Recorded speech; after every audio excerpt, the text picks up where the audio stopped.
buenas tardes. ¿Cómo están? Espero que estén muy bien. Pues hoy veo que están bien, gracias por quedarse. Entonces, en esta tutoría vamos a hablar de neurotransmisión, neurotransmisores y vamos a hacer el primer simulacro de estaciones, ¿listo?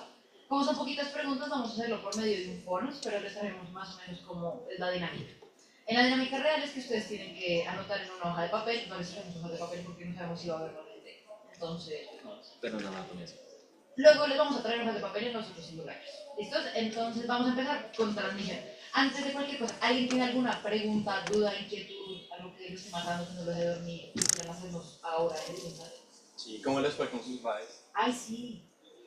Bien. Lo acepto. Muy bien. Muy bien. Listo. Entonces, vamos a hablar primero de transmisión. Vamos a ver los conceptos básicos que tienen que saber. Y hubo algunas personas que nos comentaron que querían como que les hiciéramos como preguntas a mitad de la presentación. Vamos a hacerlo y les salimos bonitas. Nunca lo he hecho, estoy muy nerviosa por eso, pero podemos intentarlo a ver qué pasa. ¿Sí? O sea, aquí se puede hacer como de todo. Entonces vamos a empezar. Entonces, con transmisión vamos a tener, bueno, esto fue raro, pero vamos a hablar primero de la membrana nerviosa, vamos a hablar de los canales y los transportadores, luego vamos a hablar como tal del potencial de acción y luego de la sinapsis.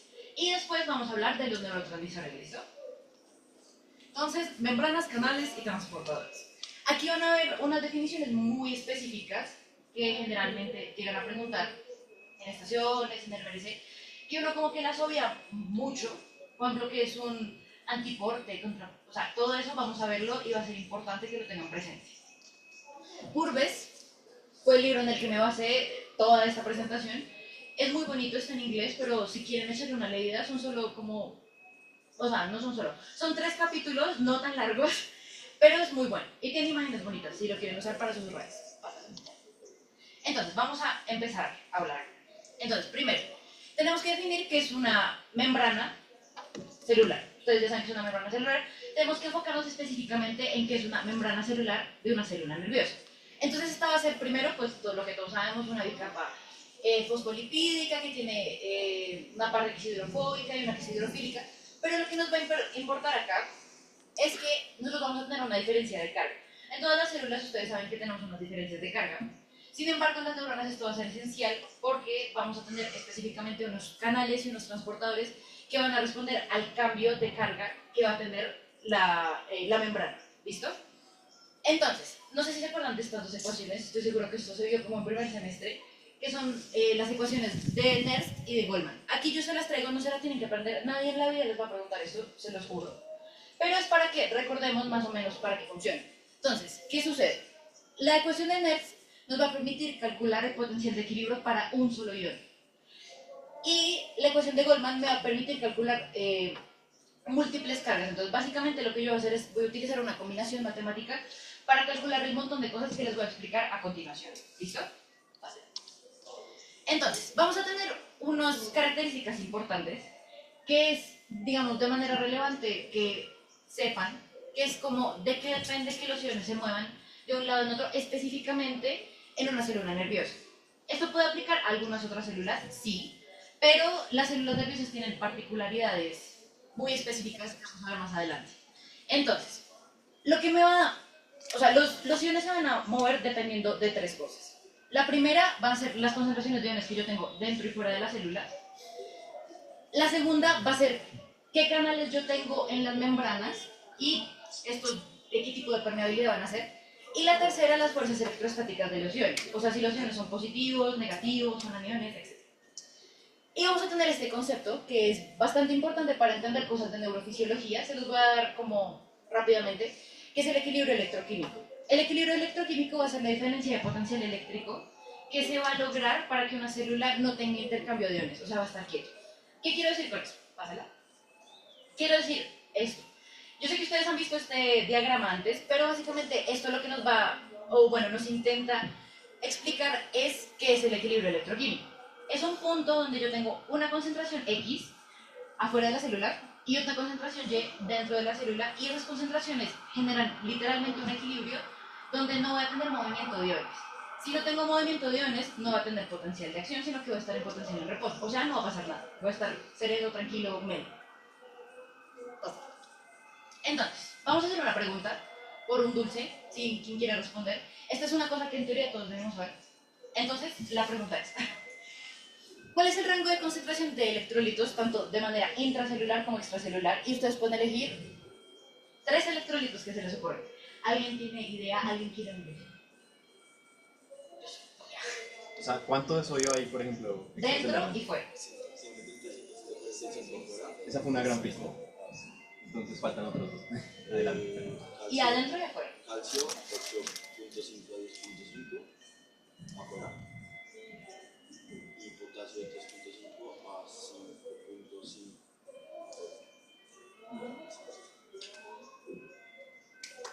Sí, yo lo acepto.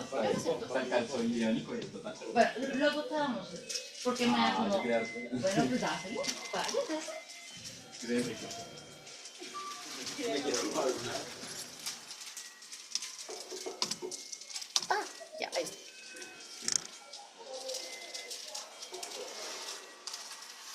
También compramos esto. Esas cosas saben muy rico.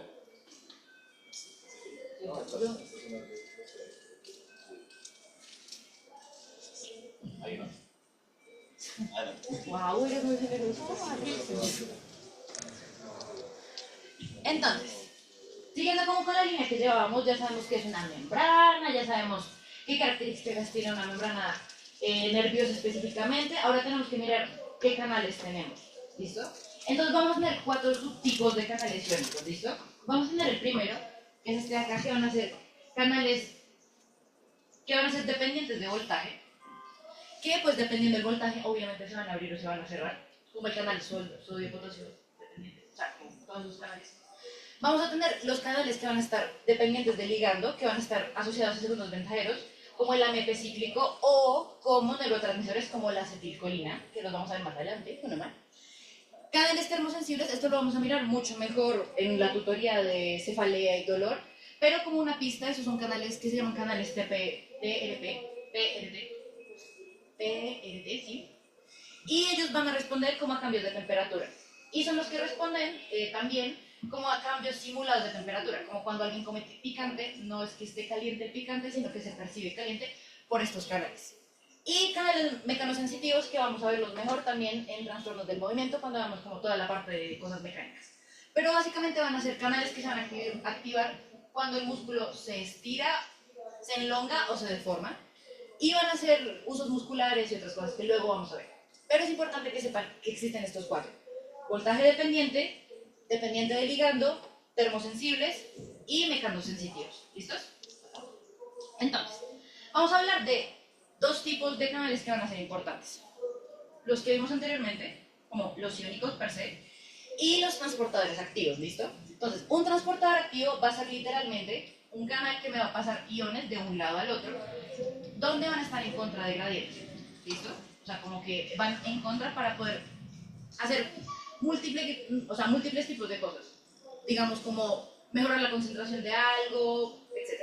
Entonces, vamos a tener específicamente 2 tipos de transportes activos. El primario, que va a estar ligado a ATP, que pues todos conocemos la bomba sodio-potasio ATP-ASA, luego van a conocer este tipo de transportador, y los transportadores secundarios, que van a utilizar gradiente electroquímico per se. ¿Listo? Esto es súper importante que lo sepan, porque si no estoy mal, el doctor nada les pregunta esto en clase siempre. Entonces, estos van a ser como tal una cosa que se llaman intercambiadores de iones. Vamos a tener intercambiadores de iones que solo van a intercambiar un ion, que se van a llamar uniportes, y intercambiadores de iones que van a intercambiar 2 o más iones. Generalmente son solo 2, que van a ser los que se denominan cotransportadores o puntos. Y vamos a tener dentro de esos cotransportadores, que van a ser de 2, vamos a tener una cosa que van a ser simportes y antiportes. Simportes van ambas cosas al mismo lado, antiportes una cosa entra y la otra sale. Dale clic. Esta imagen es muy importante. Uniportador, solamente un ion hacia cualquiera de los 2 lados. Cotransportadores van a ser 2 o más, generalmente son 2, y van a ser los importe que van al mismo lado y los antiporte que van a lados diferentes. ¿Listo? ¿Alguien tiene alguna pregunta? ¿Se entiende? ¿Es claro? Entonces ahora sí entramos a potencial de acción. Esta tutorial es mucho más rápida que la de ella. Pásala. Lo mismo, curves. Entonces, para definir potencial de acción, tenemos que definir potencial de reposo. Entonces, ¿cómo se va a definir potencial de reposo? Va a ser una diferencia de cargas que yo voy a tener dentro de la célula y afuera de la célula. Esta diferencia de cargas va a ser el equilibrio que hemos hablado anteriormente. Y ese equilibrio va a hacer que pues, no pase nada en la célula. O sea, no tengo un potencial de acción. Ellas están quietas, eso está ahí quieto. Adentro tengo una concentración, afuera tengo una concentración, pero eso está ahí quieto. ¿Listo? Entonces, ¿qué es lo que pasa? Cuando yo estoy en potencial de reposo, voy a tener que la membrana va a ser más permeable a potasio que a sodio. Y ese potencial de reposo va a ser un valor negativo que se aproxima más o menos dependiendo del tipo de neurona, pero como que el valor general es menos 90. Entonces, el valor del potencial de reposo es menos 90 milivoltios, que es una concentración energética bastante pequeña. ¿Listo? Pásala. En contraparte, voy a tener el potencial de acción. El potencial de acción va a ser cuando yo tengo una carga, una onda eléctrica, o sea, una onda donde yo estoy en la membrana cambiando la polaridad de la membrana, digamos, paso a paso, como fosfolípido a fosfolípido, donde voy a modificar la distribución de las cargas. Generalmente yo modifico esa distribución de las cargas volviéndola positiva. Entonces, ¿qué va a suceder? Ustedes ya vieron haber conocido como este esquema, que es el esquema del potencial de acción, donde, si ustedes ven los colorcitos que están asociados al esquema, el potencial de reposo es el pedacito que está como naranja amarillento. ¿Listo? Entonces, ¿qué pasa? Él va a estar en un valor chiquito, que va a ser aproximadamente menos 90, dependiendo el tipo de célula o el tipo de neurona incluso.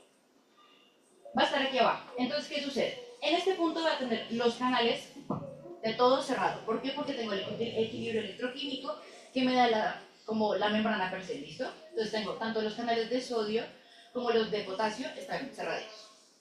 Hay un punto donde voy a empezar, o sea, como que me llega una indicación, por decirlo así. Y en ese punto, ¿qué es lo que va a suceder? Voy a aumentar la permeabilidad de sodio. Pues, ¿qué quiere decir eso? Básicamente es que yo voy a hacer que los canales de sodio se abran. Entonces, pues la neurona va a ser más permeable a esos canales de sodio. Entonces, como el sodio es positivo y está entrando de manera masiva, el potencial se va a empezar a volver positivo. ¿Listo? ¿Qué es toda esta parte roja que ustedes ven acá? Hay un punto donde llega, que es el que le conocen como el overshoot o el punto máximo o el cúspide, donde voy a empezar una fase que es una fase de caída. O sea, como que acá ya están cambiando las polaridades. Y en el cambio de las polaridades hay un punto donde ya como que la polaridad cambió tanto que tiene que regularse y volverse como a una cosa normal. Como que tiene que volver al potencial de equilibrio. ¿Listo? Entonces, voy a tener esta fase de descenso. Que en este punto es importante aclarar. ¿Quieres algo? Entonces, en este punto vamos a tener la fase de descenso, donde voy a tener específicamente el canal de sodio, va a tener una fase decimal. Habíamos dicho que ellos se pueden abrir y se pueden cerrar. El canal de sodio, puntualmente, él se puede inactivar. O sea, como que él no está abierto ni está cerrado, sino que literalmente como que no está, o sea, él abandona el chat, no está. Entonces, en este punto, ¿qué es lo que sucede? Para que uno vuelva a tener como la polaridad normal en la membrana, voy a tener los canales de sodio desactivados o inactivados y los canales de potasio van a seguir súper abiertos. ¿Por qué? Porque voy a empezar a volver como a la negatividad que voy a tener en el potencial de acción. Y esa negatividad en un punto tiene que ser como lo suficientemente grande para que yo tenga un periodo que se llama, es este pedacito de acá que no está, sino que yo los puse en verde, que se llama fase de hiperpolarización, donde como que baja tanto las cargas que para poderse regular baja de una forma como tan abrupta que tiene que recuperarse como de a poquito. Entonces vamos a verlo con los canales. Entonces, es básicamente lo que les acabo de decir. En el potencial de reposo, que es este de acá, que es el que mencionamos anteriormente, voy a tener ambos cerrados. O sea, ellos están cerrados. Recuerden que el de sodio tiene una fase inactiva. Ellos estarán ambos cerrados, pues la membrana me va a dar lo que yo les decía, el potencial de equilibrio que me da la membrana per se. Cuando tengo un potencial de acción, ¿qué es lo que sucede? Voy a aumentar la permeabilidad del sodio. Al aumentar la permeabilidad del sodio, voy a abrir el canal del sodio, pues me va a entrar sodio, y la membrana se va a volver positiva. Luego cuando la membrana se vuelve súper positiva, muy positiva, hay un punto donde la membrana tiene que empezar a regularse y a negativizarse. Entonces voy a inactivar el canal de sodio, o sea, no entra más sodio, abro el canal de potasio y empieza a regularse todo.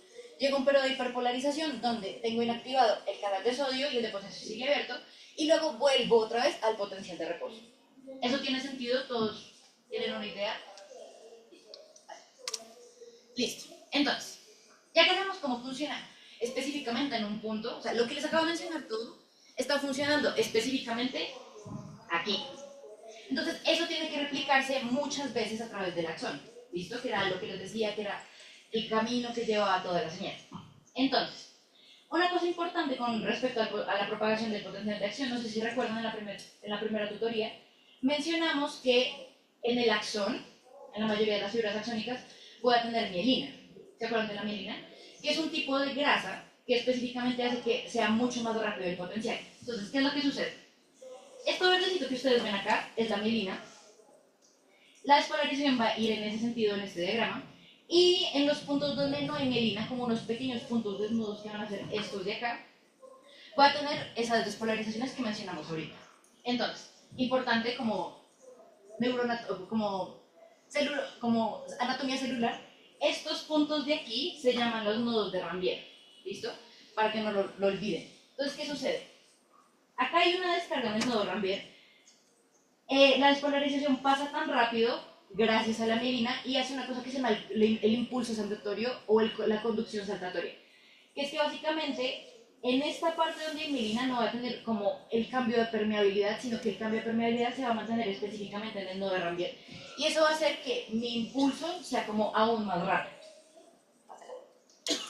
Esto es básicamente lo que les estoy mencionando, pero de una forma como un poco más compleja. Tengo los canales específicamente en los puntos de los nodos de Rambier, y ahí es el único punto donde en realidad se va a como generar una como un potencial de acción de la membrana. ¿Listo? ¿Eso tiene sentido? Entonces, esto es una cosa que me parece una pregunta bastante válida, pueden responder pues, los que quieran. Entonces, en la primera tutoría y en las clases del doctor Rodrigo mencionamos sobre las células que mielinizan. Entonces, la pregunta que tenemos acá es, en el sistema nervioso central, ¿cuáles son las células que mielinizan los axones? ¿Alguien tiene idea? ¿Alguien se acuerda? ¿Alguien sabe cómo se escribe? Ok, oligodendrocitos. ¿Alguien tiene alguna otra opción? Muy bien, son los oligodendrocitos. Ahorita, Omar, ¿quieres darle el punto? Ya que estás todo generoso. Entonces, recordar, especialmente a Violeta, que está ya muy confundida al fondo, que los oligodendrocitos son los que mielinizan en el sistema nervioso central y las células de Schwann son las que mielinizan en el sistema nervioso periférico, ¿listo? Y los oligodendrocitos tienen la característica de mielinizar un oligodendrocito, bastantes axones, y las células de Schwann, un oligodendrocito, una célula de Schwann, un axón. Por eso cuando yo tengo lesiones medulares, pues las personas no se recuperan tanto como si yo me corto un dedo y luego me lo pegan, probablemente pueda recuperar la movilidad del dedo. ¿Listo? Y ya por último, sinapsis, que este es el primer pequeño pedazo de la mitad de la tutoría. Entonces, vuelves otra vez. Entonces, primero que todo tenemos que diferenciar que en la sinapsis, en el ser humano y en la mayoría de los mamíferos en realidad, en la mayoría de los animales, creo que en todos los animales, vamos a tener dos tipos de sinapsis, la sinapsis química y la sinapsis eléctrica. Entonces, la sinapsis eléctrica va a ser un tipo de sinapsis particular que es mucho más rara, donde son sinapsis que van a ser, primero, más rápidas, segundo, van a ser bidireccionales, o sea, pueden ir de un lado al otro y regresar. Tercero, como son tan rápidas, no van a tener el retardo sináptico, o sea, van a ser realmente muy rápido, y la hendidura sináptica va a ser mucho más pequeña. Entonces, ¿qué pasa? Neurona, pues sí, o sea, como neurona presináptica, neurona postsináptica. Entonces, ¿se acuerdan que en un punto en la tutoría anterior yo les mostré que había como un espacio y yo les decía, no es un espacio muerto, se llama hendidura sináptica? Ellos también van a tener un espacio que no va a ser un espacio muerto, que va a ser hendidura sináptica, pero acá lo que yo voy a pasar es que de la neurona presináptica a la postsináptica, ellos van a estar conectados por estos tubitos que se van a llamar conexones. Tengo un hemiconexión arriba y una hemiconexión abajo. Entonces, estos conexones lo que van a hacer es que me van a hacer literalmente un canal directo de una neurona a otra. Entonces, pues yo no tengo que tener como el embrollo que vamos a ver más adelante de la sinapsis química, sino que va a ser mucho más rápido. Entonces, aquí un poquito como de los conexones y esta parte que es toda bonita. Entonces, los conexones van a ser conjuntos de 6 proteínas unidas que van a ser el canal, que tienen esta forma toda cosita acá. Y ellos lo que van a hacer es que de un lado al otro van a pasar directamente el ion, ¿listo? Eso le va a brindar como todas las características que les mencionamos anteriormente. Van a ser muy rápidos, bidireccionales, no tienen retardo sináptico, etc. Entonces, esta es de esas imágenes ampliadas, súper chéveres, que solo están en blanco y negro. Entonces, ¿qué es lo que vamos a ver acá? Esta va a ser la neurona presináptica, esta va a ser la postsináptica, y este pedazo de acá va a ser una hendidura sináptica donde si yo tuviera como más resolución, por decirlo a ver, podría ver como absolutamente todos los conexones. Acá les puse una foto muy bonita de este cangrejo. Sí, es un cangrejo, es una langosta. Es una langosta. De esta langosta que se llama la langosta de río, que es básicamente la langosta que uno cocina. Pues no, yo no cocino eso. La langosta que la gente come. Y algo súper interesante que descubrí leyendo para esta tutoría es que esta langosta tiene exclusivamente conexiones sinápticas eléctricas. Por eso cuando capturar estas langostas, o sea, por eso son tan caras, porque capturarlas es súper difícil, porque se mueven demasiado rápido, porque las sinapsis que ellas manejan son exclusivamente eléctricas. Listo, esa fue la eléctrica. Entonces, como cosas muy puntuales, es muy rápida, bidireccional, las langostas la tienen. Nosotros también la tenemos, ahorita hablamos de eso. Vamos a tener luego la sinapsis química. Entonces, la sinapsis química, ¿en qué se va a tratar? Se va a tratar que yo voy a tener también un potencial de acción y un cambio de polaridad de la membrana, sí, pero el mecanismo de eso va a ser diferente. Entonces, ¿qué va a suceder? ¿Se acuerdan que en la primera tutoría habíamos dicho que en el soma de la neurona yo voy a generar las proteínas y en el axón van a viajar solamente, que no habían ribosomas en el axón, porque en el axón, o sea, solo era para que viajaran? Esta es la última parte, entonces aquí estamos en la última parte de la dendrita. En el soma, por allá arriba, se hicieron como los empaquetamientos de las vesículas de lo que me va a activar la sinapsis. Ese algo van a ser los neurotransmisores que nos va a hablar ahorita. Entonces, ¿qué es lo que sucede? Los microtúbulos van a hacer que esto llegue hasta la dendrita terminal. En la dendrita terminal, ellas van a estar envueltas en una cosa que se va a llamar vesícula sináptica. La vesícula sináptica va a llegar específicamente aquí y ella va a empezar más o menos como a hacer va a empezar como a pasearse en el borde de la neurona, como de la pared neuronal acá. Entonces, ¿qué va a suceder? Cuando esto sucede aquí, que está como, o sea, para que se libere, voy a tener una activación de unos canales de calcio que van a ser voltaje dependientes. En los canales de calcio voltaje dependientes, que son estos de acá, van a generar que haya un cambio conformacional que ahorita se los vamos a mostrar, tanto yo les voy a hacer una introducción y Omar les va a mostrar más adelante, donde o sea, como que la vesícula se va a mezclar con la membrana neuronal y al mezclarse voy a liberar a la hendidura sináptica, que es mucho más grande, el contenido que tenga la vesícula, que va a ser el tipo de neurotransmisor. Y posterior a eso, pues la membrana, la vesícula, la neurona que me va a recibir va a tener sus canales que van a ser activados por el neurotransmisor y van a permitirme que entre el electrón, el ion que tenga que entrar. Después de esto, pues ella va a volver. Recuerden que aquí tenemos una cosa que se llama la sinapsis tripartita, donde la glía va a comerse un montón de las cosas que sobran para reciclarla. Y ya, pásalo. Entonces aquí hay como unas fotos ilustrativas. ¿Se acuerdan que habíamos visto que teníamos una foto anterior que era en blanco y negro? Aquí es la misma foto, pero esta es una sinapsis química. Entonces, ¿qué pasa? Esta va a ser la célula presináptica, esta va a ser la célula postsináptica. Si se dan cuenta, la hendidura sináptica es como que tiene menos negritos, o sea, como que tiene menos cosas densas, porque pues va a tener como mucho más espacio extracelular. Y ven las bolitas que hay acá, esas bolitas todas van a ser vesículas sinápticas. Entonces, para generar una sinapsis, va a necesitar muchos neurotransmisores. Y esta es como la versión tridimensional que tenía el libro. Entonces, esta va a ser una cosa rápida que les voy a mencionar, que me parece una de las cosas más cool de la neurociencia, pero Omitar también les va a hablar de esto más adelante, que es una cosa que se llama el complejo SNARE. El complejo SNARE es el complejo que me va a permitir unir la vesícula sináptica con la membrana celular. Entonces, el complejo SNARE va a tener como unas paticas, que van a ser todas estas que ven acá, sinaptobebina, sinaptotagmina, SNAP25, sintaxina.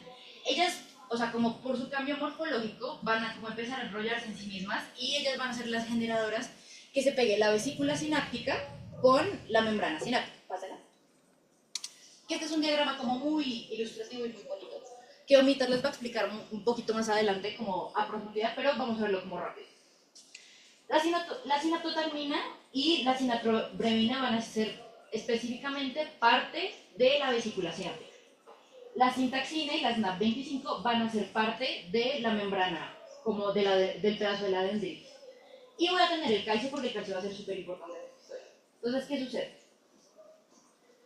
Ellas en un punto, por los microtúbulos, que van a tener como un arreglo conformacional, van a acercarse y van a empezar como a enrollarse en sí mismas.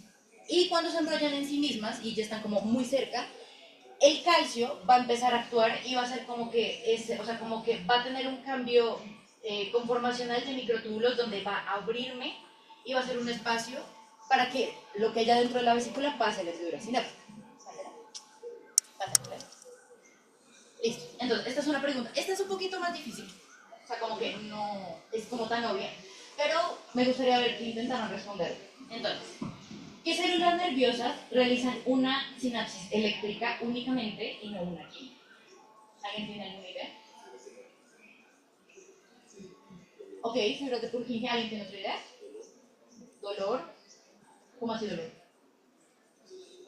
Ah, ok, fibras. Ah, ok, perdón. Listo. ¿Alguien tiene otra idea? Listo, no pasa nada. Entonces, ¿qué pasa? Estas van a ser mucho más raras y ninguno de los dos tiene razón, entonces voy a mostrar cuáles sí tienen que están documentadas. Entonces, ¿qué pasa? Como ellas tienen que ser muy rápidas, digamos, como todo en el sistema nervioso tiene que ser muy rápido porque todo tiene que ser como muy expedito. Pero van a haber unas células específicas que van a tener unas funciones eléctricas, o sea, ellas no tienen funciones químicas. Dentro de esas, las más conocidas van a ser células del tallo cerebral, algunas, específicamente las que tienen que ver con cosas autonómicas, entonces como frecuencia cardíaca o zonas asociadas a la respiración, las interneuronas en la corteza y cosas que tienen que ver con cosas neuroendocrinas. Neuronas hipotalámicas, las que liberan vasopresina, oxitocina y algunas células gliales también generan, o sea, como porque tienen que estar en contacto tan rápido, y pues como ellas lo que hacen es que principalmente reciclan lo que queda, ellos no utilizan lo que reciclan, sino que el modo de la sinapsis que ellos van a tener va a ser principalmente eléctrico.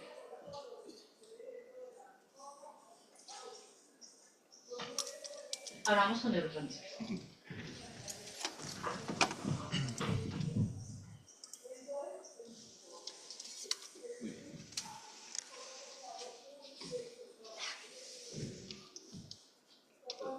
Ya. Bueno, ¿cómo están? ¿Cómo vamos hasta ahora, Kieras? La C39. Bueno, vamos bien. Entonces, ahora la idea es hablar de neurotransmisores, ¿sí? Ya sabemos más o menos entonces cómo funciona esta sinapsis química, sobre todo, en particular, pero lo que hace que funcione esta sinapsis química son justamente estas sustancias que denominamos neurotransmisores. Entonces, ahora, pues desglosemos, ¿no? Los distintos tipos de neurotransmisores. Entonces, dale.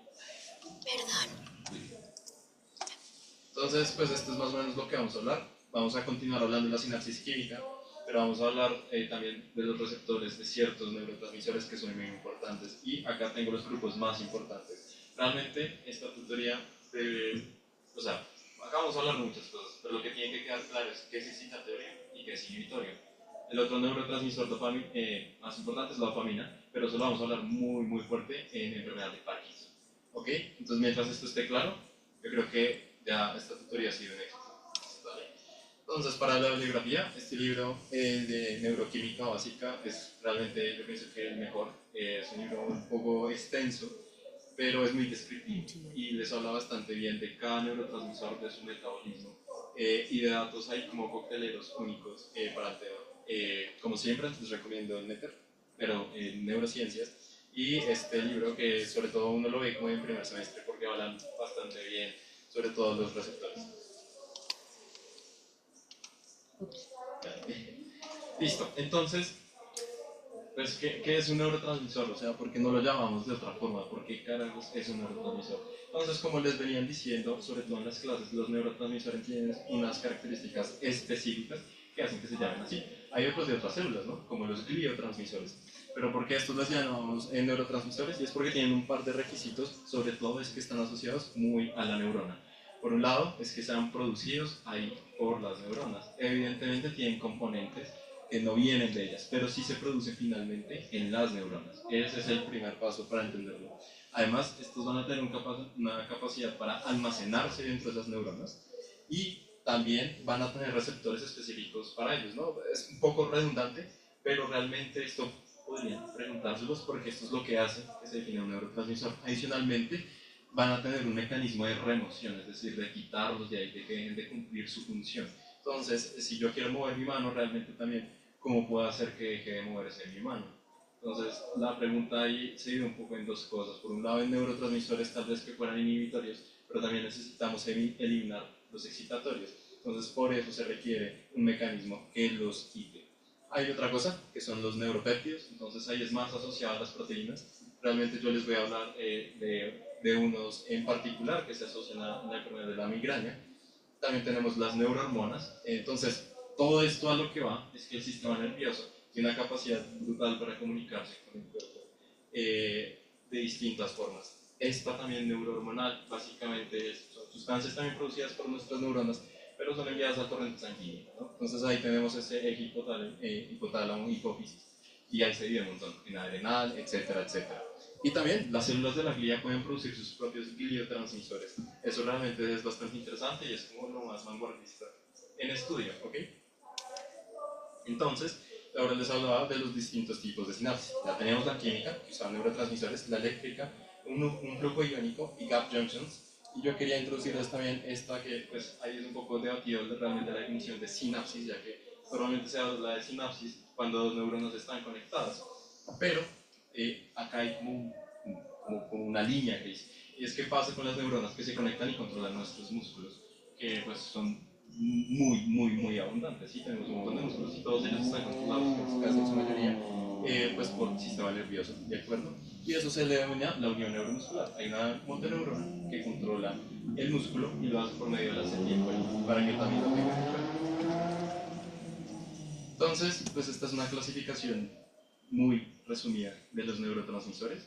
Básicamente se define como por su estructura primordial. Tenemos los aminoácidos, ¿cierto? Que es de los que más hemos hablado, los que se repiten y repiten y repiten en epilepsia, no excitatorio ni inhibitorio. Lo importante es que les quede claro.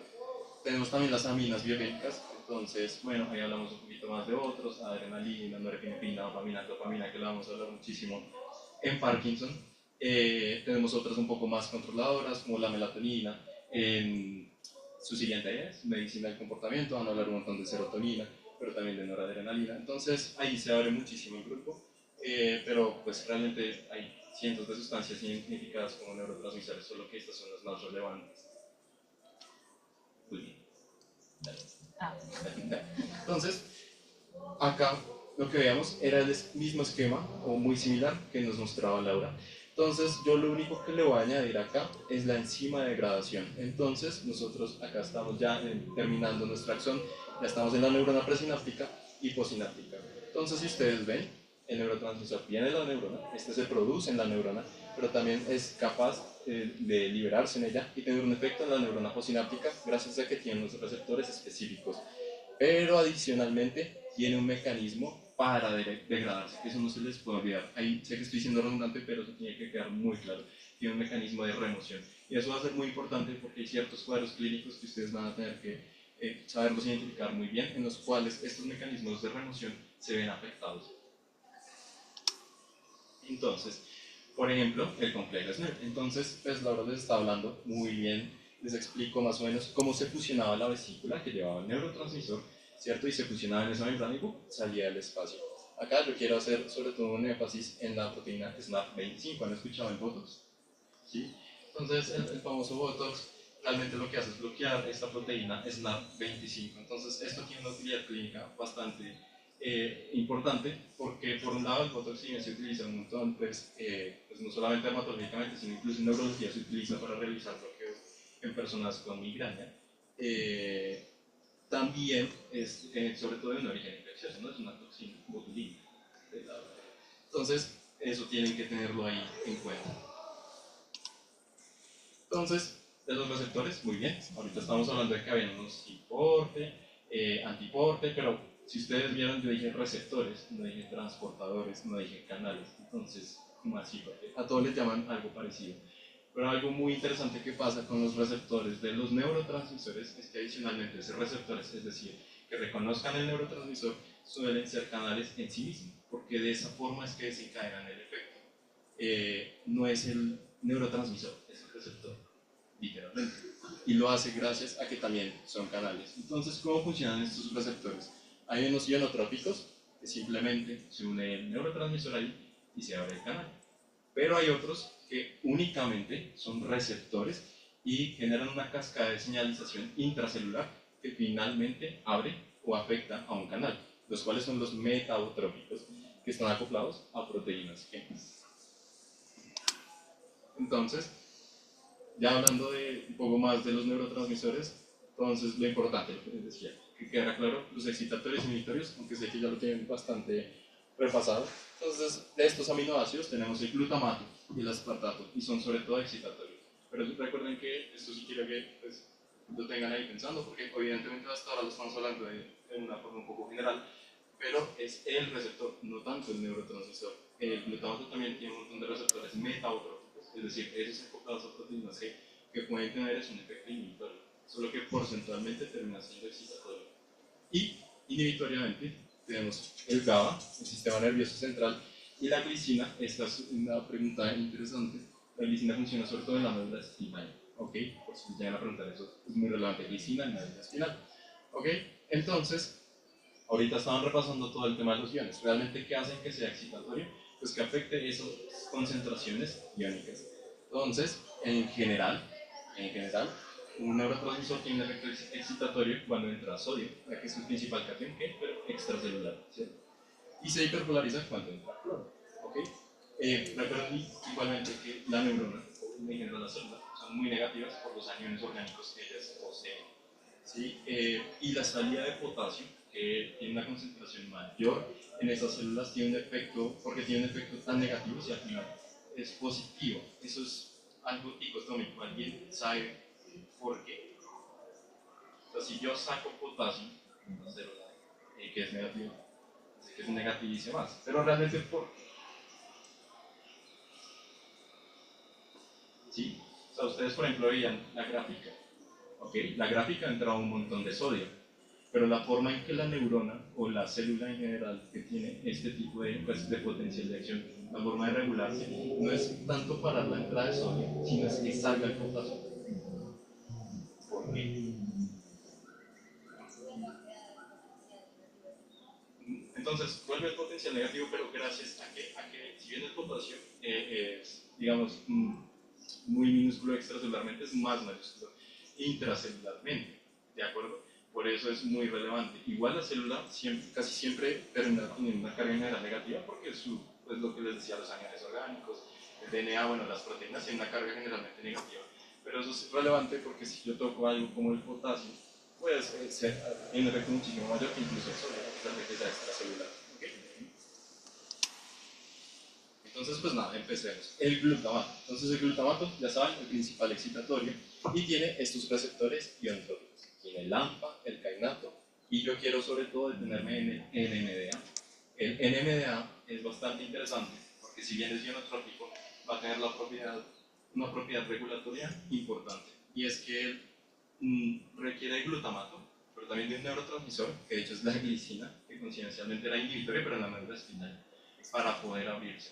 Y no solo ello, adicionalmente tiene un tapón de magnesio. ¿Saben por qué? Creo que sí se los mencionaron. ¿Por qué? ¿Cuál es el rol del receptor NMDA en el sistema nervioso central? Neuroplasticidad, es una, la otra. Lo que justamente están intentando hacer en este momento, memoria. También algo interesante sobre el NMDA es que va a permitir también la entrada de calcio, porque ello requiere una rigurosidad bastante alta.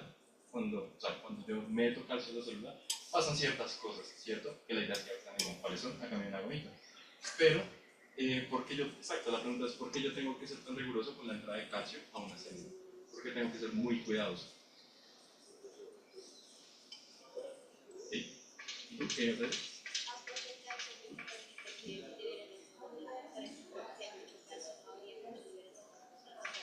Entonces, eso es una perspectiva, me encanta, muy neuro, y está bien. Y esto también es una perspectiva general. Esto activa caspasas que destruyen la célula, ¿no? Activan vías apoptóticas. Y esto, digamos, en el ataque cerebrovascular es muy relevante, porque la entrada de calcio va a aumentar, digamos, el daño celular.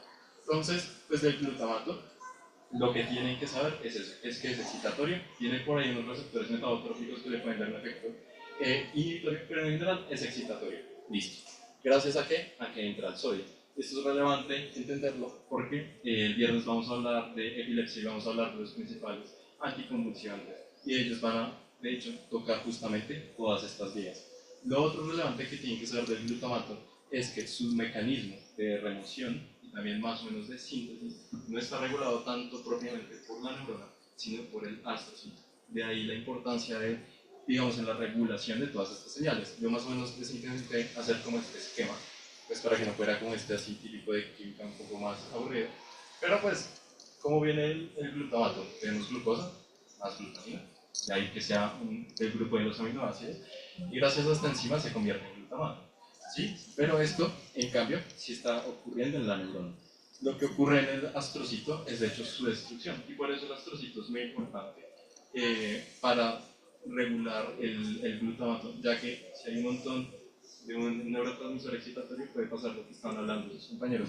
Se puede desencadenar la entrada de iones que en exceso pueden ser nocivos para la célula, y de hecho es lo que pasa en muchas de las enfermedades y también condiciones, digamos, un poco más como extremas, como el ataque cerebrovascular o condiciones de edema cerebral asociadas a un accidente de tránsito. ¿Sí? Lo otro que pasa en el astrocito es pues, básicamente su remoción. La glutamina sintetasa pues, degrada el glutamato a glutamina. Eso es lo que tienen que saber de él. Hay un rol del astrocito y es excitatorio, y tienen que saber lo del NMDA. Con eso es suficiente. El GABA es inhibitorio y de hecho algo curioso del GABA es que va a venir del glutamato. Esto les habla de que nuestro sistema es bastante eficiente y que no puede todo el tiempo estar tomando recursos, porque ¿de dónde vienen realmente esos recursos? ¿No? En general vienen de la comida, pero generarlos es bastante complejo, por eso es tan eficiente en reciclarlo y usarlos en función de lo que necesiten en un determinado momento. Entonces el GABA en general tiene dos receptores, el GABA, el GABA, y digamos que funciona permitiendo la entrada de cloro, que ese sí es el principal, pues, pero extracelular. Entonces, pues, ¿cómo se les ocurriría que funcionaría un medicamento para la epilepsia que actuara en el GABA? ¿Sería promoverlo? Bueno, ¿cierto? Promoverlo, es evidente, entonces hay que promoverlo para que genere, pues, una mayor inhibición y disminuya el efecto excitatorio que está ocurriendo durante una crisis. ¿Listo? Y también es muy importante el rol del astrocito. Entonces, la acetilcolina, esta sí quería detenerme un poco más, porque asociadas ya van a haber muchísimas cosas también en sus laboratorios de semiología sobre todo el control neuromuscular. Entonces, acá tenemos la acetilcolina, lo mismo, tiene receptores inotrópicos y muscarínicos. Entonces, realmente la acetilcolina en el sistema nervioso central tiene un rol muy asociado al mantenimiento de la conciencia, que lo vamos a hablar más al final del área, pero también tiene un rol fundamental, lo que les decía, en la contracción muscular. Este es el neurotransmisor que permite que se genere la contracción muscular. También algo interesante de él es que tiene una dificultad bastante grande para pasar la barrera hematoencefálica, por la cual tiene una capacidad de eficiencia, de hecho es de las más altas o la más alta como que se ha logrado identificar en nuestro cuerpo. Entonces, pues nada, es lo mismo. Acá tienen el esquema, si lo quieren detallar, pero acá se los traje con colorcitos. Tenemos el acetil-CoA, la colina, se convierte en acetilcolina, ¿de acuerdo? Gracias a la colina sintetasa. Pero donde me quiero detener es sobre todo en esta enzima. Entonces tenemos una neurona presináptica, tenemos una posináptica. Y por acá estamos viendo también esas flechitas como ahí de química. Entonces realmente lo que están viendo es esto que está aquí. Tenemos la acetilcolina, la colina, acetato, que se degrada gracias a la enzima de la acetilcolina esterosa, que es la enzima más eficiente que tenemos. Tiene una capacidad impresionante para degradarlo. Entonces, algo curioso que se tiene que llevar desde ya con la acetilcolina esterasa, la que degrada la acetilcolina, es qué pasaría si yo la inhibiera. ¿Qué sucedería si yo inhibiera la acetilcolina esterasa? ¿Qué se acumularía? Acetilcolina, eso es claro. Entonces, si yo acumulo acetilcolina, ¿qué va a pasar inmediatamente? Se va a contraer el músculo. Ahora bien, ¿qué va a pasar a largo plazo? ¿Seguirá contraído o no? ¿Por qué? ¿Por qué? Exactamente. Entonces, eso es muy importante, tenerlo ahí en cuenta para sus notaciones clínicas por la intoxicación de órganos fosforados. Y hay distintas sustancias neurotóxicas que lo que buscan es afectar justamente la acetilcolinesterasa. Por eso es tan relevante, sí, estudiarlo y saber cómo funciona. Pero básicamente eso, se degrada, ya saben qué pasa en un momento agudo, pero saben qué sucede también en un momento sostenido. ¿Okay? Eso es claro para todos, ¿de acuerdo? ¿Sí? Y bueno, la dopamina, pues muy asociada a la felicidad y bueno, increíble, ajá. También está asociada a un montón de enfermedades que vamos a estudiar. Entonces, pues nada, quería hacer como una generalidad con las catecolaminas. Las catecolaminas, entonces tenemos dopamina, norepinefrina y epinefrina. Y lo interesante de ellas es que realmente todas se retroalimentan, ahorita lo vamos a ver con un esquema más grande, todas se retroalimentan en su producción y también en su degradación, lo cual es bastante interesante. Yo me quería adelantar con esto por acá. Entonces, ya les decía, no se trata del neurotransmisor, sino del receptor. Entonces, la dopamina tiene un montón de vías, es decir, recorre un montón de sitios en nuestro sistema nervioso central, sobre todo pues en el cerebro. Entonces tenemos la mesocortical, ¿de acuerdo? Tenemos la mesolímbica. Estas dos son muy importantes para la enfermedad de esquizofrenia. En la esquizofrenia, de hecho, se ha propuesto que son sobre todo estas vías dopaminérgicas las que se alteran. Por eso los antipsicóticos tienen sobre todo un efecto en la dopamina. Hay unos en los receptores, en la degradación, bueno, en la dopamina. La vía mesocortical se va a asociar a los síntomas negativos de la esquizofrenia, que pueden ser un poco, por ejemplo, la depresión, ¿de acuerdo? Pero las famosas alucinaciones que estos pacientes tienen es gracias a una afectación, o lamentablemente una afectación en la vía mesolímbica. ¿Ok? Eso para que lo tengan en cuenta. Nosotros, sobre todo acá, en cuál nos vamos a centrar, es en la nigroestradiol. ¿Por qué? Porque esta va a tener un efecto muy importante en el control del movimiento. Con Laura veían los ganglios basales. No hemos Aún. visto. Vean los ganglios basales, creo que ya los han ido viendo. Sí, lo que viene siendo el globo paliester, toda esa vaina. Digamos que todos ellos están asociados al control del movimiento y lo van a hacer gracias también a la dopamina y a su familia de receptores.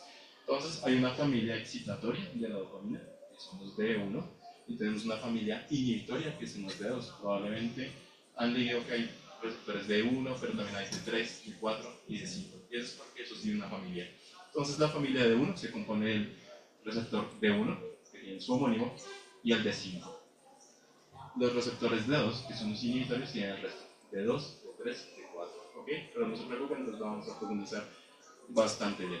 Entonces, ellos van a estar asociados no solamente en la esquizofrenia ni en la depresión, sino lo que les decía, la enfermedad de Parkinson, también van a tener una afectación en la demencia de cuerpos de Lewy, que de hecho comparte características muy similares de la enfermedad de Parkinson, como que hay pacientes con enfermedad de Parkinson que terminan en este tipo de demencia y viceversa, pero lo veremos en su momento. Entonces, esto era a lo que me refería casi de Strike, sí o sí, como un cosito aburrido de química. Pero vamos a desglosarlo. Si ustedes ven por acá, esta es la dopamina. ¿Okay? Y de la dopamina, por distintas actividades enzimáticas, se va a convertir en noradrenalina, serotonina no, pero sí en adrenalina. ¿Okay? Eso es bastante interesante porque van a haber distintos medicamentos que van a actuar en distintas de estas enzimas. Sí, entonces hablando de norepinefrina y epinefrina, pues ellos tienen un rol muy importante, como hablábamos, autónomo, ¿cierto? Sobre todo también un control vascular muy importante, por ejemplo en la tensión arterial, ¿cierto? En el caso de estos dos, tienen los receptores alfa 1, alfa 2, ¿cierto? Siendo el alfa 1, por ejemplo, el vasoconstrictor, sí, el vasoconstrictor, y el alfa 2, el vasodilatador. Pero también tenemos los beta, ¿no? Que habían un montón de beta, estos betas se encuentran de hecho en el corazón. ¿Listo? Ahora también lo importante es dónde se produce, y eso quería dejárselo sobre todo con estos, es el locus ceruleus. Entonces como que la adrenalina es muy, no sé, como un poco ansiosa, ¿cierto? Entonces, un poco loco, yo me lo aprendí así, locus ceruleus, de ahí se produce. Locus ceruleus, está bien, catecolaminas, ¿de acuerdo? También van a tener una función muy importante, sobre todo la norepinefrina, en la atención, ¿sí? Por ejemplo, lo que están haciendo, lo que están intentando hacer en este momento de prestar atención, está muy determinado por la noradrenalina. Entonces, les quería dejar dos imágenes un poco grandes, ya ahorita Laura les va a poner la otra. Estos mapas lo que hacen es mostrarles más o menos como esta vía de los distintos neurotransmisores. Entonces, esta me gustó mucho, porque si ustedes ven acá está la dopamina, que estábamos hablando de ella al principio, teníamos norepinefrina y epinefrina, y si ven, tienen como una sincronía entre todas ellas gracias a distintas enzimas. Y de hecho, como les decía, hay medicamentos que van a actuar en ellas. Tenemos, por ejemplo, la carbidopa, que hablaremos ya de qué hace ello. Tenemos también otras como más bien hormonas, como el cortisol. Y vemos también otras enzimas por acá, por ejemplo, la MAO. También tenemos la COM, la catecolaminotransferasa, pero ténganlo ahí en general. Dale la otra. Esta, si bien uno se abruma un poco por la estructura química, de hecho es la más fácil de entender, porque una vez les ponen acá la dopamina, la norepinefrina y epinefrina. Y lo más importante, que era lo que quería llegar en el anterior esquema, ahí sí no era tan claro, era sus enzimas degradadoras.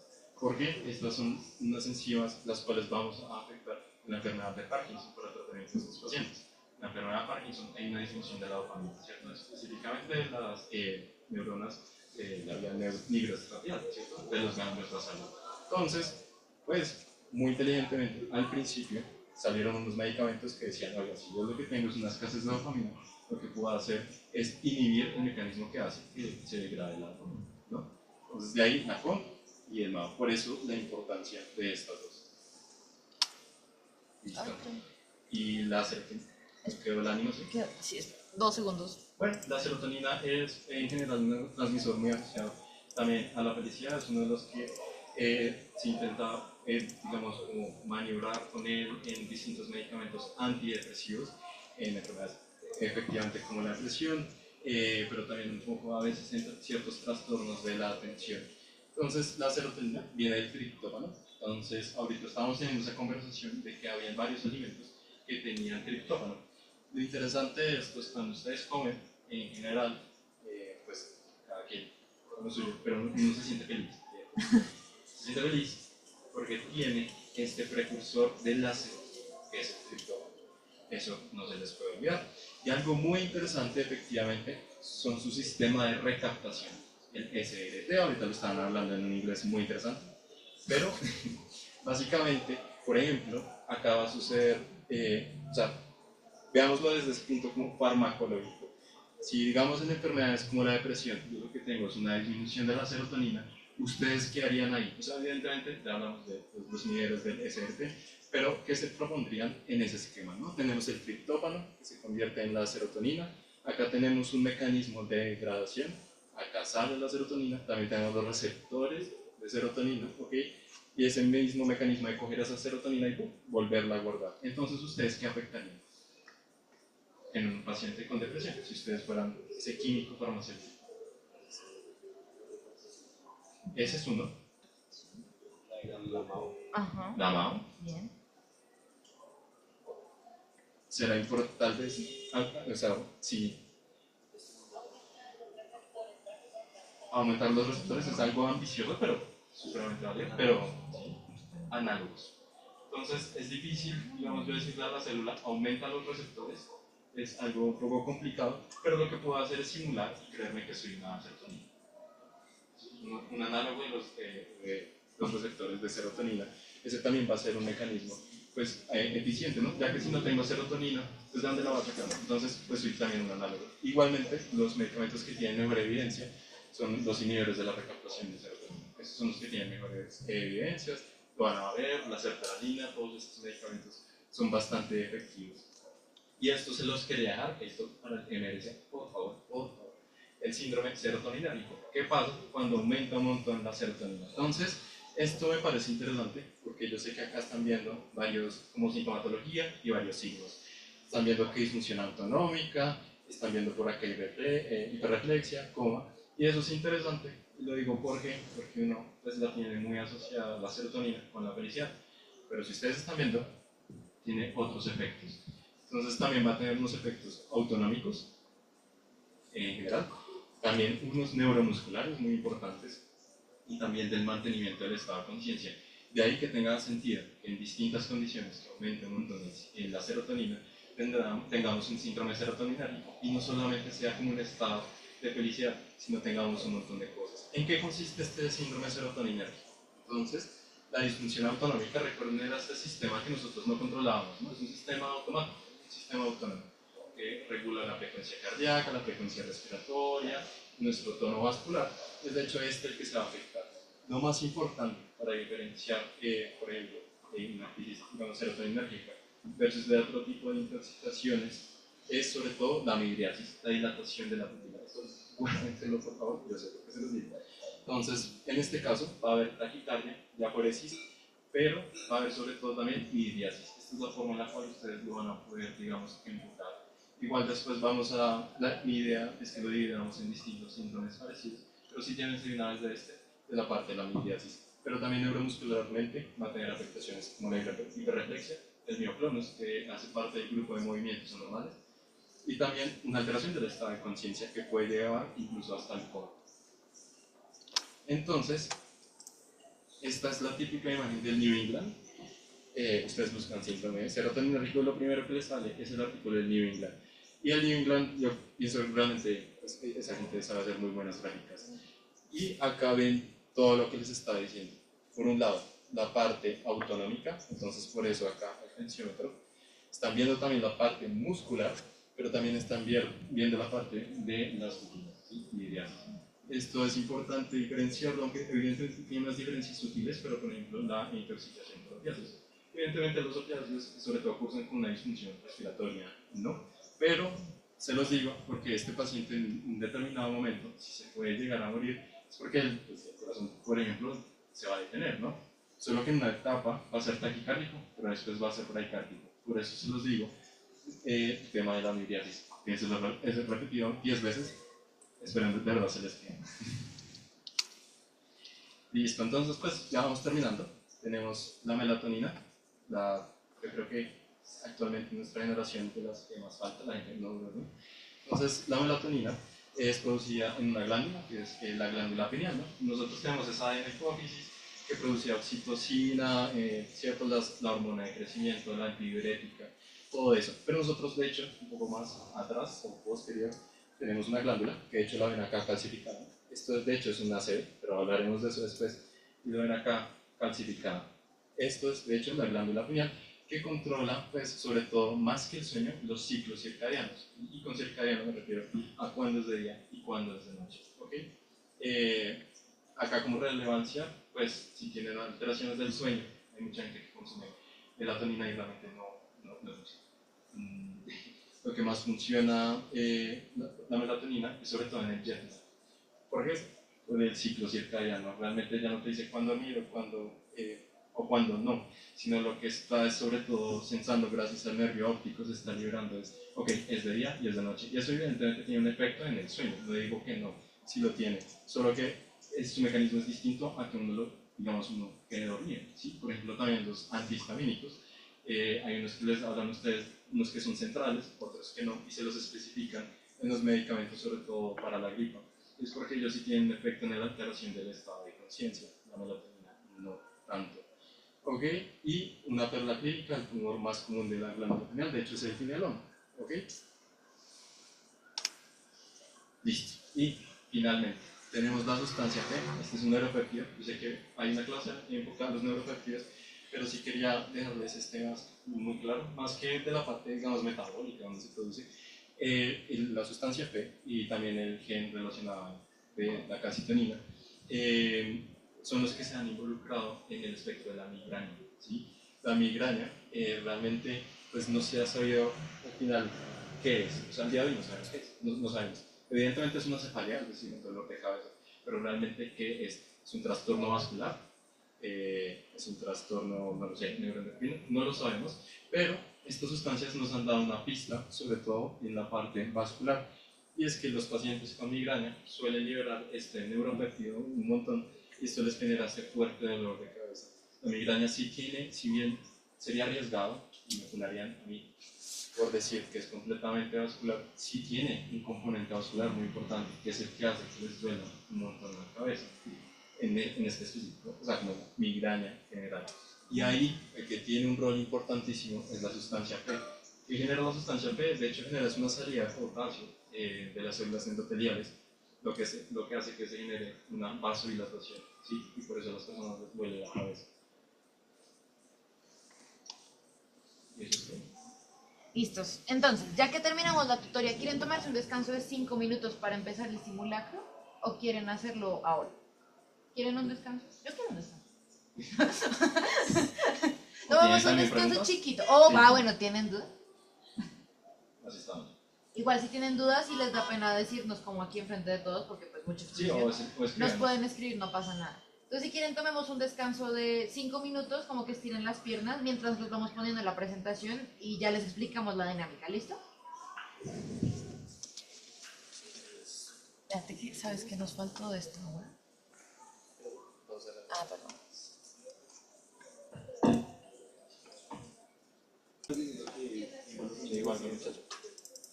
¿Qué pe? Que ya viene, hijo de...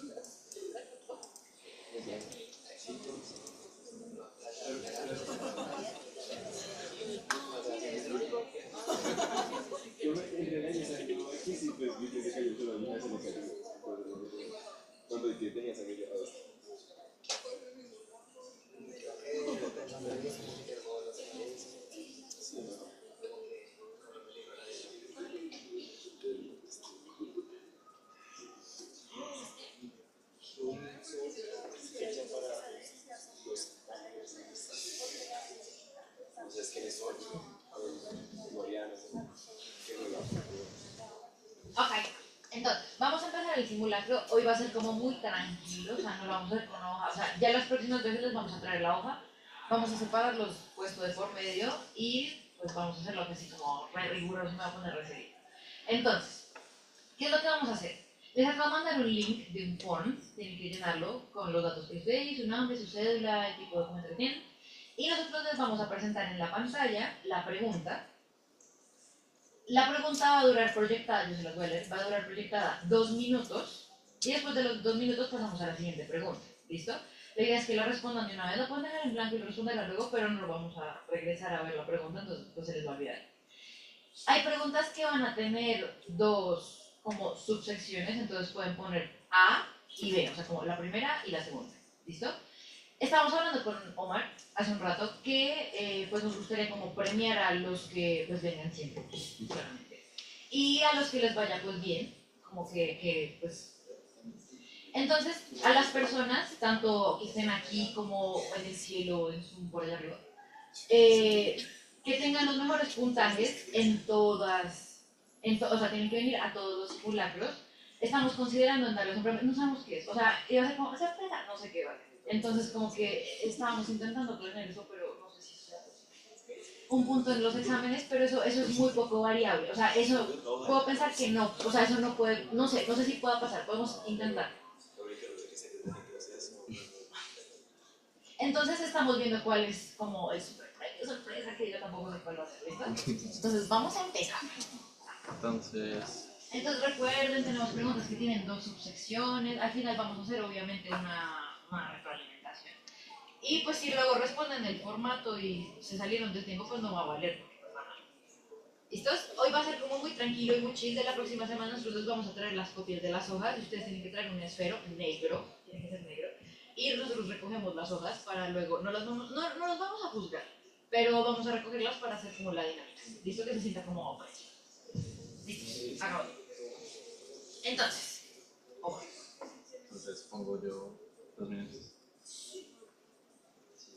El examen es un poco denso porque les ponen hasta una alarma. Es como una alarma horrible, es algo, pero pues no va a Sí, ser. entonces, Va a ser mi melodioso. pero, no sé, igual quería proponerlos. Si lo, o sea, quieren que pongamos la alarma, lo digo es para que el día del examen no tenga Para que no se como asusten. vale. Espero que quede al lado. ¿Listos? ¿Listo? ¿Todos están Bueno, entonces este examen va a contar hoy de 8 preguntas. 2 de esas preguntas tienen parte A y parte B. Y tienen que responder de la forma más completa posible. ¿Listo? Esos exámenes en la vida real van a tomar ellos las hojas y luego los profesores de neuro van a calificarlos a mano uno por uno. Entonces si ustedes se copian desde el lado, ellos saben. Y luego nos muestran y se ríen. Es muy triste, no se copien. O sea, como que yo sé que ustedes pueden. O sea, por eso estamos acá. ¿Listo? Entonces vamos a hacer eso. ¿Listo? Vale. Y... Coño. Listo. Listo, entonces, primera pregunta. ¿Cuál es la célula del sistema nervioso, la cual se encarga de la mielinización del sistema nervioso periférico?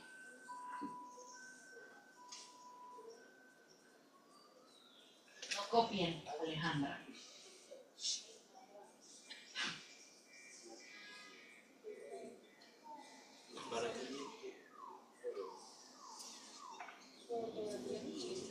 Por ortografía molesta. Es como se escribe eso.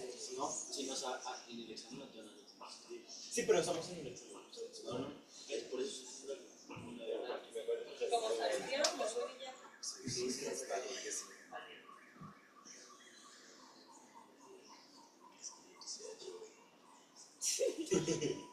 Las personas que están en Zoom, si están ahí, que yo sé que como 2 personas pueden participar, o sea, como si no están ahí, no hay problema. Pues yo es que no sé, o sea, yo sé que ellos me oyen, creo. O sea, quiero pensar que me escuchan. ¿Listos? ¿O falta alguien?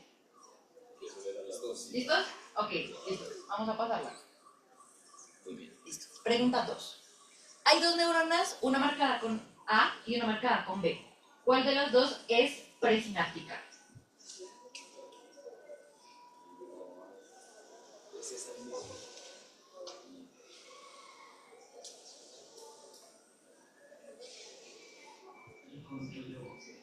Pero, Si pones A o B, o sea, literal, tienen que... es que lo voy a escribir. No, eso es importante. Eso es importante, o sea, por eso le hacemos esto. Tienen que, o sea, literal, si les dice A o B, ¿cuál de los dos? A o B. No, pero eso es importantísimo. Es que vi que empezó a hacer así. ¿Qué estás respondiendo? Superior. Neurona O sea, A o B. Y les trajimos varias que son como... Para que pase esto. Es para que pase esto, o sea, el punto es como parchar. Lo que te preguntan.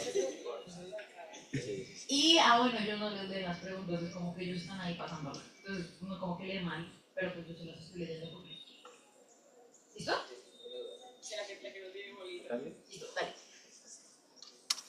Entonces, siguiente pregunta. ¿Qué tipo de intercambiador de iones es este? Nombre completo, son 2 palabras. Ah, ya. Ay, Dios mío. Ay, Tomás. Cállese.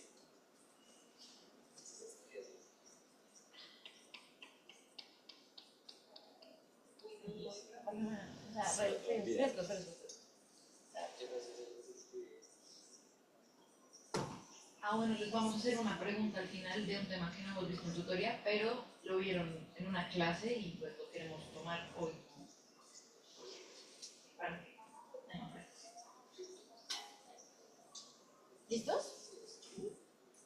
¿Sí? Sí, está bien. Está batiendo. Sí fui. Ya no te explico de cómo. Sí. ¿Y para quién es Vargas Escobar? ¿Sabando? ¿Listo? ¿Listos? Es como suena. Listo. Cuarta. El glutamato posee un papel excitatorio gracias que sus receptores permitan la entrada. ¿De qué tipo son los receptores con características excitatorias del glutamato? Léanlo bien.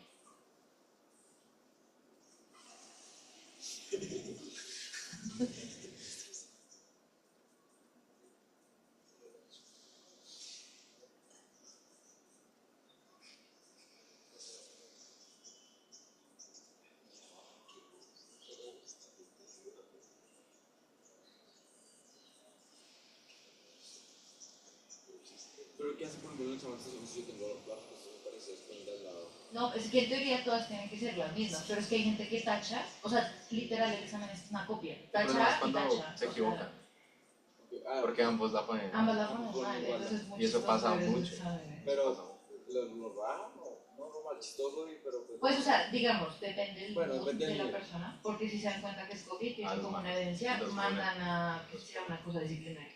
pues toca tener estos.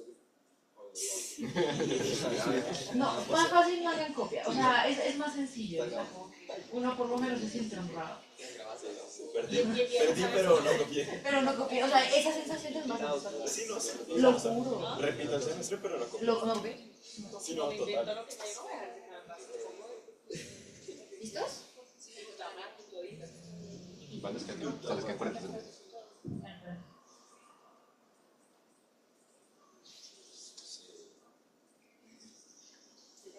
¿Listos? No, listo. No, deja. ¿Qué se falta? Perdón, perdón.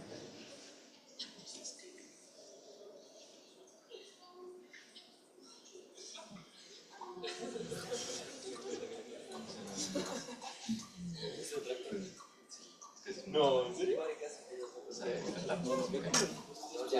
No, no, no. Tomás. Sí, Tomás, por favor. Si la copia está mal. Eso es lo que sí ya ves. Ey, respetas mi ciudad grande. Gracias. Quinta. ¿Cómo se llama la estructura señalada en color verde? De acá es también.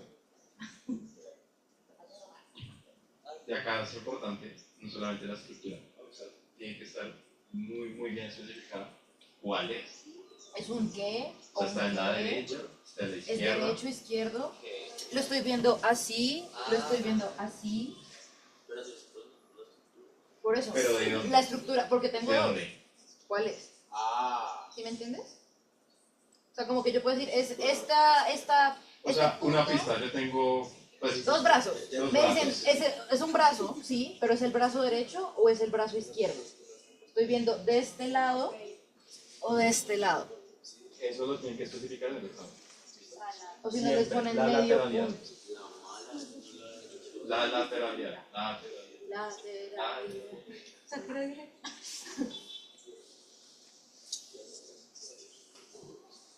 Ponte la que Yo en estaciones. nombre y la... Pero, o sea, tipo. La estructura. Pero eso es de perspectiva. Depende. Si el paciente es de Chile.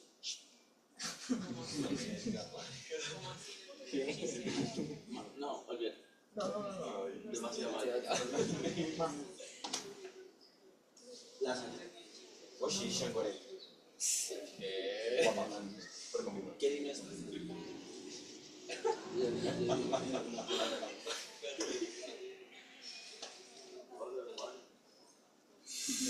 Pero ya sí está eso. No. Sí está. Sí está. Washi. Desde que con tres.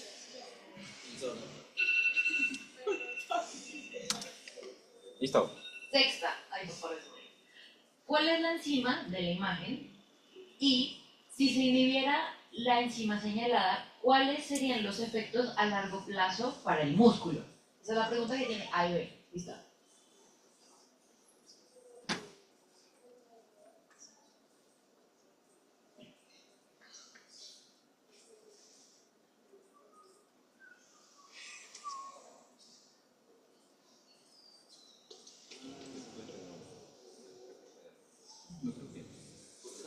Pues ellos.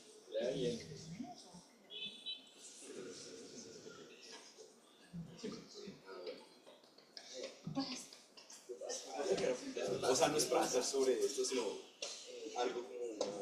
Vago cognitivo. ¿Le dio una epifanía? Como la organización. A, B. O sea, no, vaya. Que se me así de como... O sea, lo puedes hacer, pero lo puedes poner. y rezar. Te lo valgan si digamos, te lo califica el doctor, pagas. Pero el resto sí. No, pues traducirlo ahí, ¿no? Sí, mejor traducir, sí, No pongan cosas en inglés. O sea, yo sé que a veces como que hay cosas en inglés que... Pero pongan cosas en español. O sea, si los califica el doctor Rodrigo, pues él habla inglés súper bien. Pero ellos tienen que llegar a un consenso y si el doctor parece dice, no, en inglés nada, pues les valen, si algo medio punto, un cuarto de punto. Entonces pongan en español.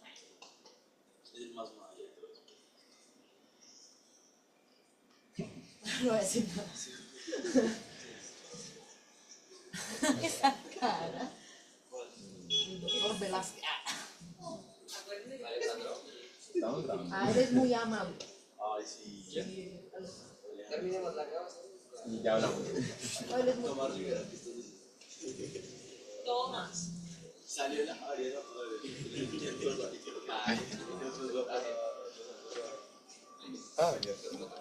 cuando van a echar toda la universidad, después sí te tienes que ir a la para terminar en la UIS.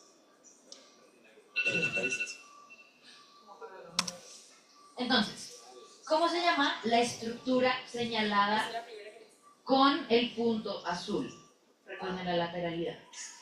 también. Claro.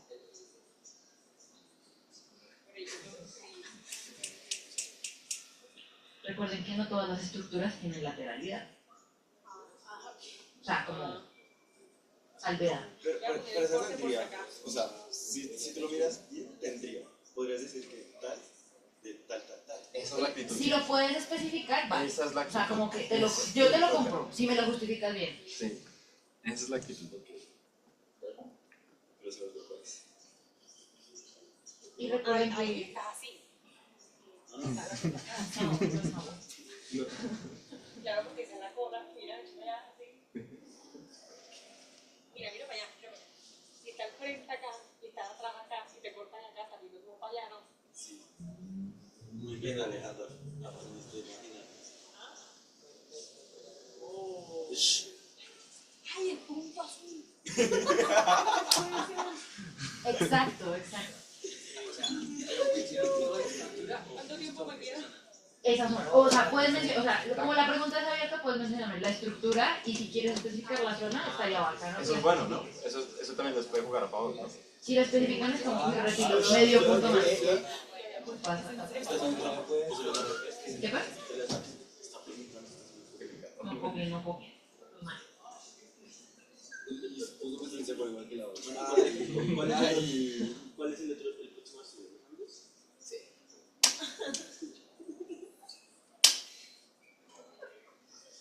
Y para que ponen la otra en vez de que la necesidad. Exacto, es que eso pasa. Se los juro.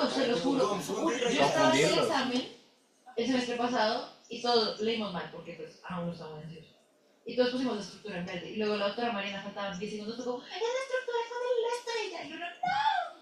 No, porque el bicho está como regular. Sí. Listo, octava y última. Lea. ¿Qué es la adiadococinesia y con qué pruebas lo evalúo? Nombre, una prueba. Examen neurológico, no lo hemos visto, lo vieron con el doctor para el viernes pasado. Esa es pregunta fija de algo.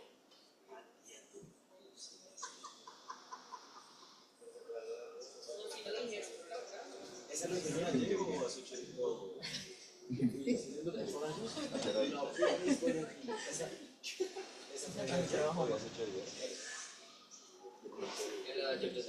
Sí, yo soy muy feliz. Sí, eso va a salir. ¿Sabes qué creo que va a terminar sí? Nada, pues porque eso es como. ¿Me pueden dar un punto?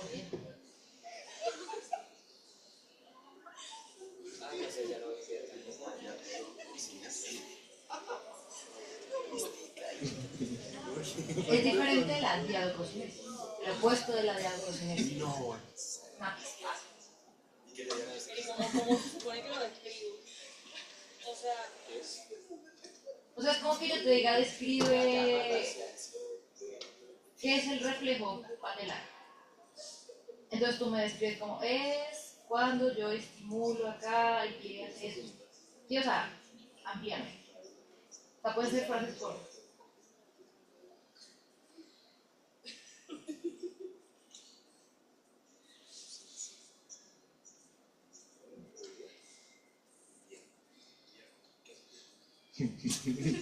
Por ahí no es. Lo juro que por ahí no es.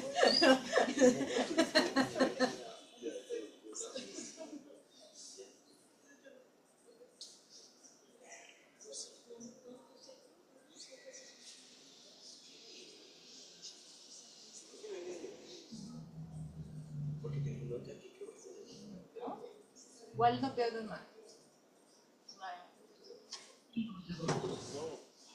4, 3, 2, 1.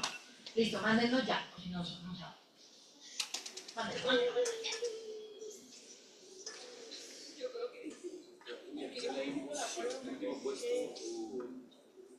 No vamos a mirar los resultados. Pues yo sí, pero yo sí.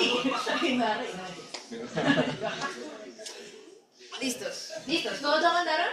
Sí. Tengo que tener dos. Como 18 respuestas más o menos. Ah, y ustedes dos, 20 respuestas. Listo, vamos a hacer la retroalimentación, ¿listos? Entonces, ¿cómo les pareció? Confuso, ¿cierto? O sea, como lo de la lateralidad es confuso. Sí, Ahorita ya vamos a hacer la retroalimentación y ya. ¿Neuro?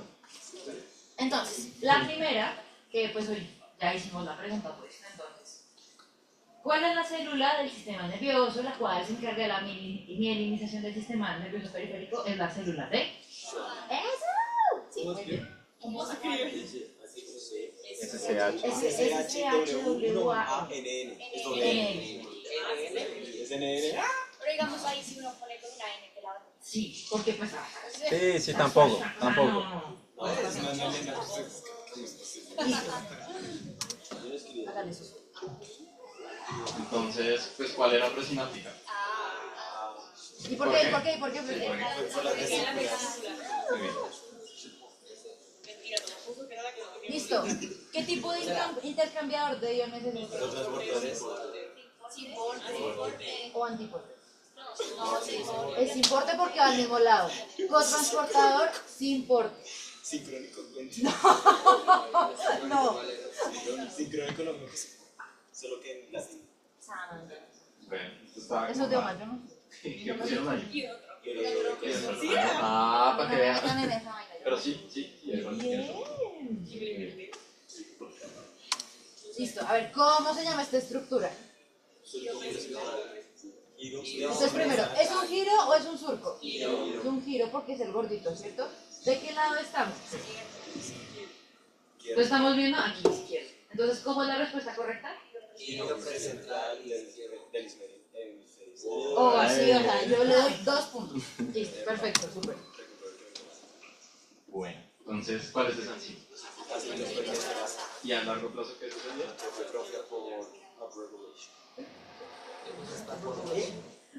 ¿Ustedes tienen alguna duda? Yo puse espasmo, se va. ¿A largo? No, porque sería a largo plazo. Sí, no, porque ya no responde la acetilcolina. Sí. Sí.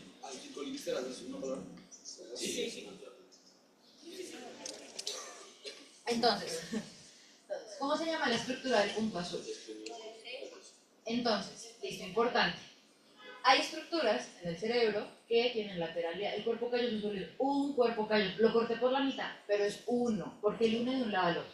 Entonces, esta específicamente, es como que yo les diga la pituitaria. Esa vaina solo hay una, o sea, no tengo una pituitaria a un lado y otra al otro. O sea, tengo solo una pituitaria. Entonces va a ser, o sea, como no está especificado, ustedes pueden poner cuerpo calloso y si quieren especificar, ponen esplenio de cuerpo calloso. O rodete. Vale, nada más. ¿Listos? Y esta. ¿Alguien tiene idea qué es esa vaina? Arepita. Arepita, sí. Entonces, a ver.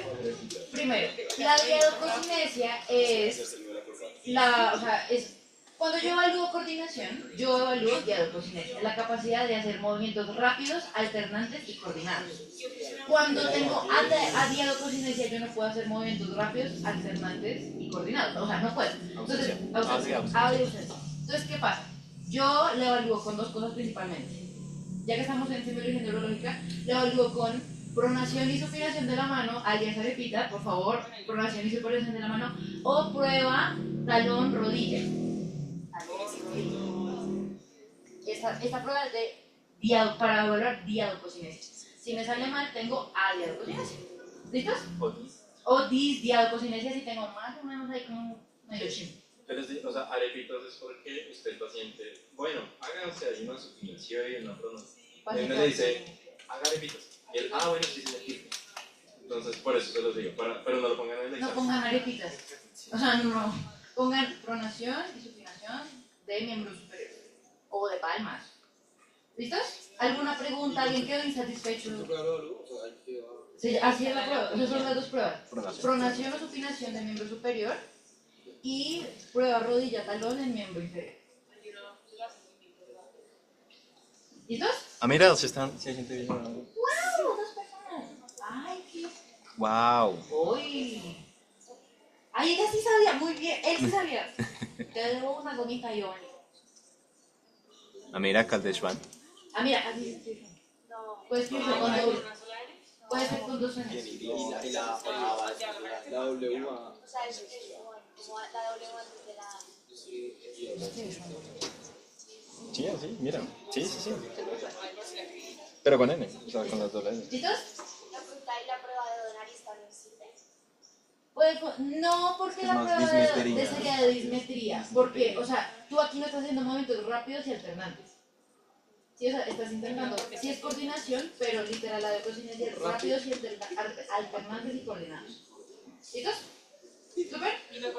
¿Alguna pregunta, duda, inquietud? Les debo gomitas. ¿Tú respondiste? Ahí. ¿Amita? Ahí ya ¿Tú lo respondiste? ¿Ustedes no? Ella es Alejandra y Violeta, ellas son nuestras amigas del laboratorio. Todos saben, hola Alejandra.